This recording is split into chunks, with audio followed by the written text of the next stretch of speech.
Let's get straight to the topic. Tirahin na natin to. Kai Sotto, kinakailangan ng mag-adjust. Sa ganda nga po ng mga numerong na itatala ngayon ni Kai Sotto, or we can consider best season ngayon ni Kai Sotto sa bilig ng Japan. Dapat sigurong mag-adapt at i-adjust na ni Kai Sotto yung kanyang sarili sa rules ng bilig, partikular sa mga tawagan ng mga referee. Sa laban nga kontra si Yoshimikawa, natawagan na naman si Kai Sotto ng unsportsmanlike foul. Kung hindi ako nagkakamali, pang-apat na beses na yan. At hindi maganda ito para sa imahe ni Kai Sotto. Okay, let's say, nagkaroon ng lutuan na may mga tawagang questionable na dapat hindi siya nagpapadala sa kanyang emosyon kasi dun nasisira yung kanyang laruan at tinitake advantage to ng mga kalaban.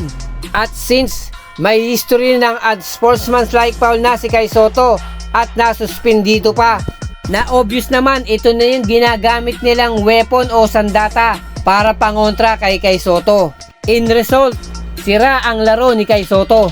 At yung second demotion, dapat hindi na ginagawa ni Kai Sotto yun. Paniguradong tatawagan ka ng technical. Kaya nga pwedeng mag-challenge yung mga coach. Dahil kung ikukumpara lang natin sa ibang liga itong bilig, mukhang importante sa kanila yung respeto, sportsmanship, na hindi mo kailangan magpadala sa iyong emosyon. Dahil trabaho nga lang lahat ng ito. Na pwedeng maging sample dito kanina, si Coach Ansay kahit natambakan na at mukhang naluluto, nandoon nakaupo pa rin, relax na relax. Kumpara sa ibang liga, example, PBA, CBA at NBA, siguradong away ang mangyayari. Nasa mga nasabi kong to, dapat dito ina-adjust ni Kai Sotto yung kanyang sarili. Kinakailangan mag-iingat na siya.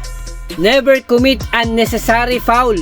Dahil sa bilig ng Japan ka naglalaro, dapat sumunod ka sa kanilang mga batas.